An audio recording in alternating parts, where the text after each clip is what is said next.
So look at Anthony Ryder from South Lyon, Michigan, recently selected as the Lions 2020 Fan of the Year. He has a passion about sports broadcasting. With the 112th selection in the 2021 NFL Draft, the Detroit Lions select Amon-Ra St. Brown, wide receiver, USC. One pride, baby! Yeah!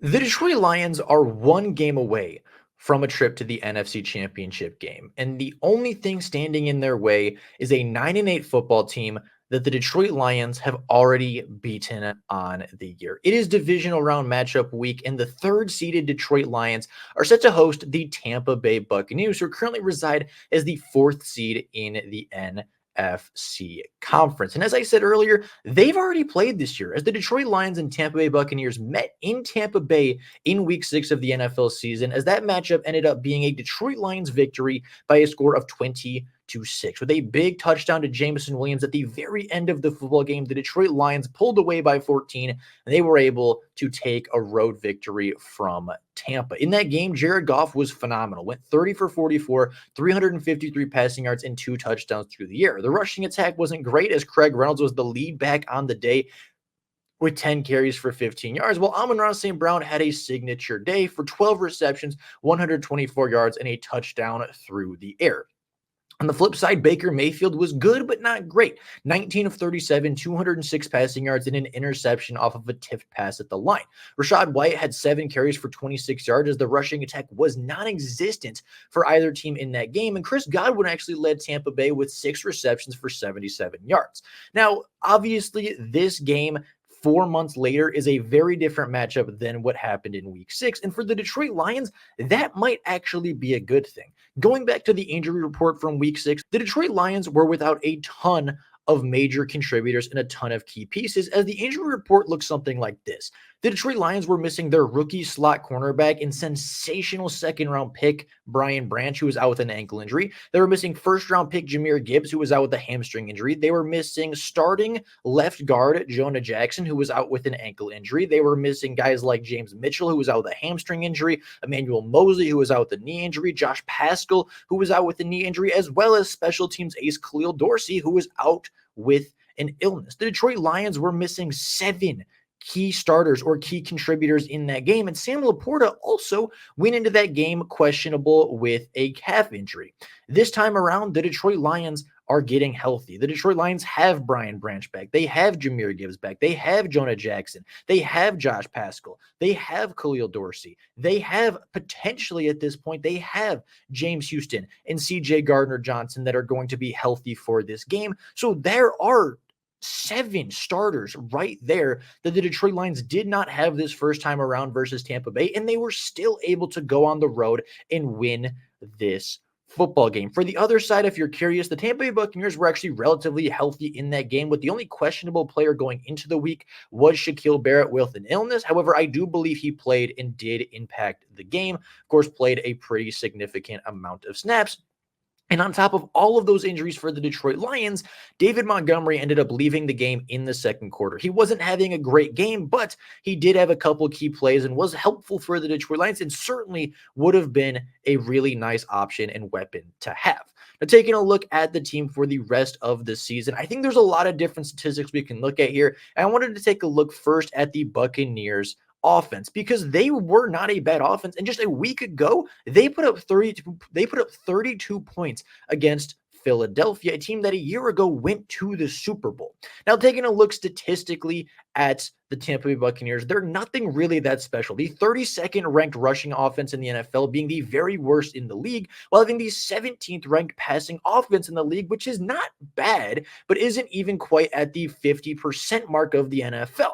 The Detroit Lions, on the flip side of that, have the 27th ranked passing defense in the NFL, so 17th ranked pass offense, 27th ranked pass defense. It should be a pretty interesting matchup for a team that isn't very good at stopping the pass versus a team that is pretty off and on about how good their passing game can be. But the one thing I will say is that the Detroit Lions should have no problem stopping the run this week. They did a pretty good job versus the Rams last week, who have a top 10 rushing attack in the league. This week, the Tampa Bay Buccaneers have the 32nd, the dead last rushing attack in the NFL. They already shut down Rashad White once. They've shut down a ton of great running backs throughout the season.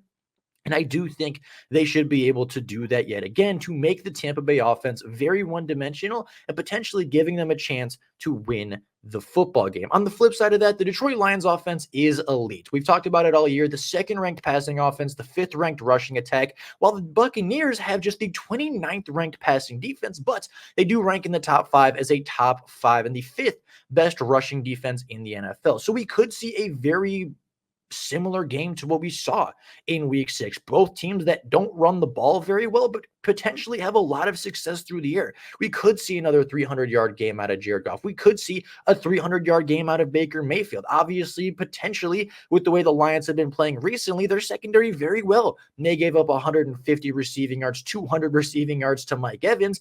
But I think the key here is to make the Bucs offense one-dimensional and make Baker Mayfield throw 3 to 4 touchdowns to win the game. Because if you can shut out the rushing attack, if you can force a single quarterback in order to win the game, to throw 4 or 5 touchdowns, a lot of times they're not going to be able to stand up to that challenge, and you're going to be able to win the football game. So the Detroit Lions, I think, have a great advantage on offense, but I think the Buccaneers are going to hang around and put up quite a few points as well versus a very recently struggling Detroit Lions defense.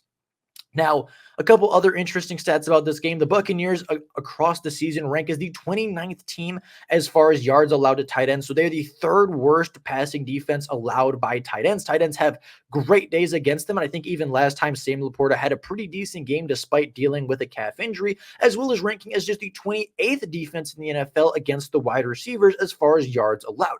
So they give up a ton of yards to tight ends, a ton of yards to wide receivers, and the Detroit Lions are kind of in the same boat. They rank as the 29th team as far as yards allowed to wide receivers. So I would expect massive days from guys like Amon-Ra St. Brown, Sam Laporta, Cade Otton, as well as potentially Mike Evans, who again could be the 5th wide receiver in as many weeks to go for 100 plus yards, potentially even 150 plus yards on this struggling Detroit Lions secondary. The one thing everybody talks about in this game, and the one thing that a lot of people are holding against the Detroit Lions as reasons to pick the Buccaneers as an upset victory, is their blitzing percentage. The Tampa Bay Buccaneers blitz at about 40% of the time on the NFL. That ranks them 3rd in the NFL in blitz percentage and 9th in the NFL when it comes to sacks on the season. Tampa Bay gets a lot of pressure. They get a lot of sacks from their blitz packages, and they blitz a lot. It shut down Philadelphia last week. It has done them wonders at winning different games this year. And even going back to week 18 versus Carolina,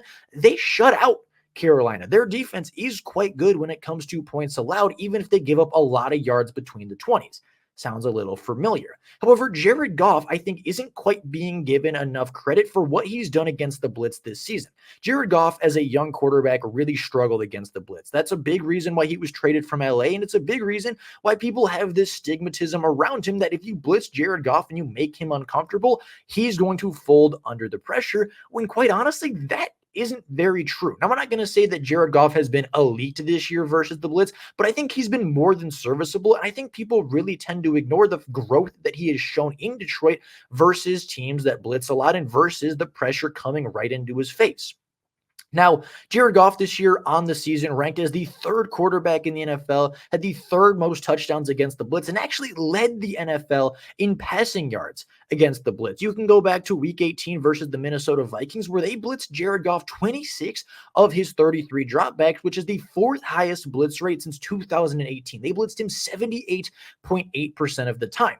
On those 26 dropbacks, Jared Goff went 18 for 26, 259 yards, and 2 touchdowns. Jared Goff, again, led the NFL this year with 1,623 yards versus the blitz this season. And he was really good against Minnesota when they tried to dial up pressure and when they tried to bring the blitz. So I do think that the blitz can get home. I do think that there's a potential that it will affect Jared Goff, but I don't necessarily believe that it is this foregone conclusion that if the Tampa Bay Buccaneers do blitz a lot, if they do blitz at that 40, even 50% of the time this week in the divisional, that Jared Goff is going to crumble and fail the Detroit Lions offense.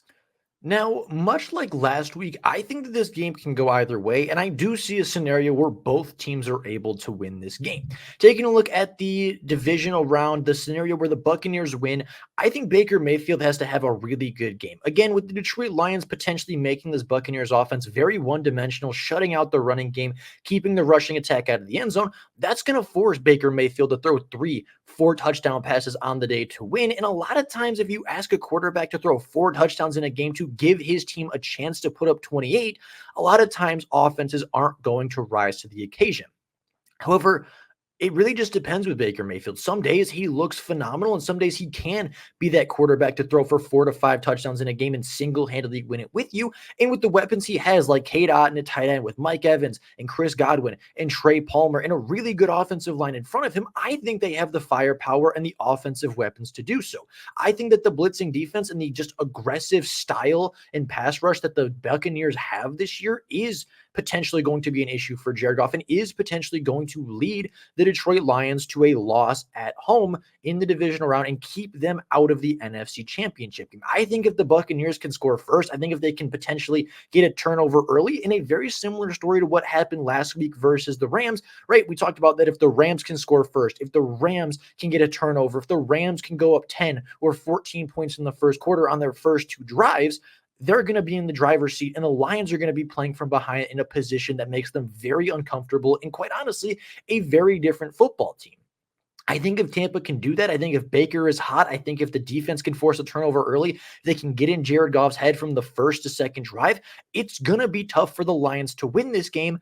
But on the flip side, I think that the Lions have a lot of advantages here too. Their offensive line is fully healthy this week, which was not something they could say in week 6 versus Tampa Bay. Their all around and general health is significantly improved from where it was a couple weeks and even back all the way to week 6, right? Taking a look at the guys that didn't play in that game, you have Josh Pascal, who's been super productive. You have now CJ Gardner Johnson and James Houston and Jameer Gibbs and Brian Branch. And again, going back to the offensive line, you have Jonah Jackson. So there's 6 or 7 starters there that didn't play the first time around versus Tampa Bay that will be impact players. Ifiatu did not play a whole lot versus Tampa Bay the first time, and he's turning out to be a really good safety.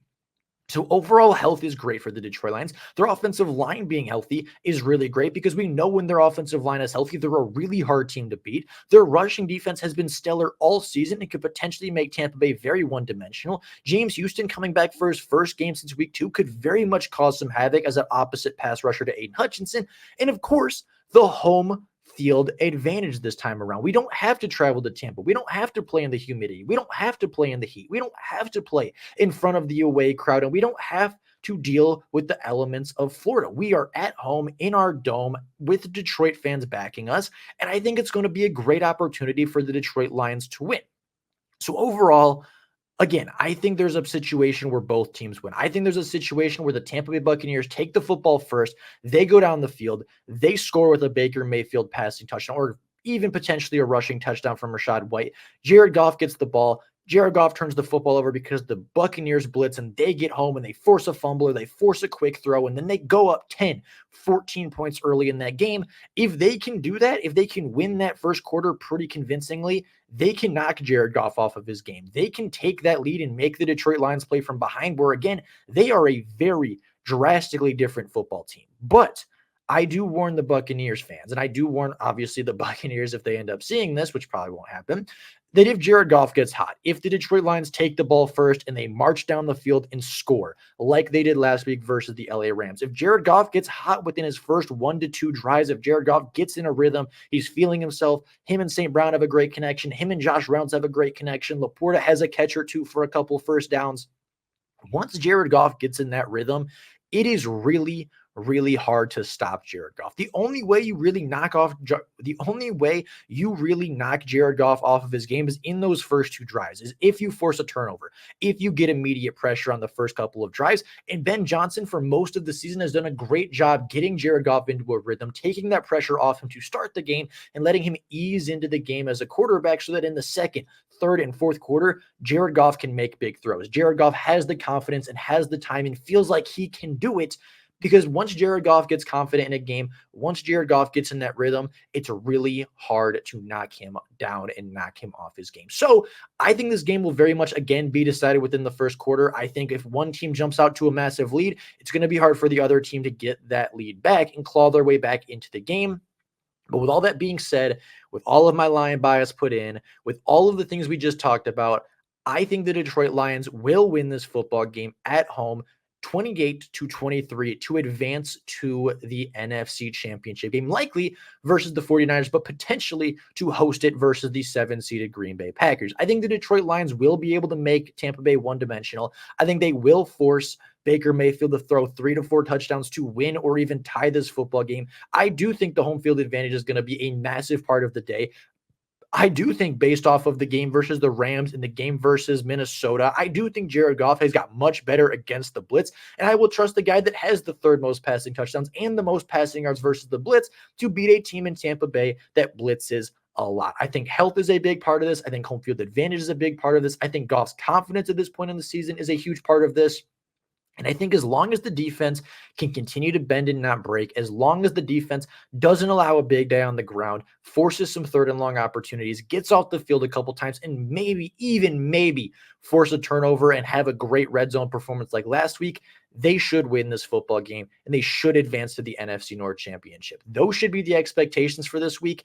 And I think the Lions can get it done. But with all that being said, that's all I got for you guys today. Let me know your score. Let me know your score predictions down in the comments below. Drop them. Let me know whether you think the Lions are going to win. If you're a Bucs fan, let me know if you think the Bucs are going to win. What do you think the score is going to be? High scoring game, low scoring game, kind of a middle game? Do you think it's going to be a blowout, a close game? I'd love to hear all of your thoughts and opinions in the comments below. But with all that being said, that's all I got for you guys right now. Thank you so much for watching, and I'll see you next time for another Detroit Lions video. Go Lions!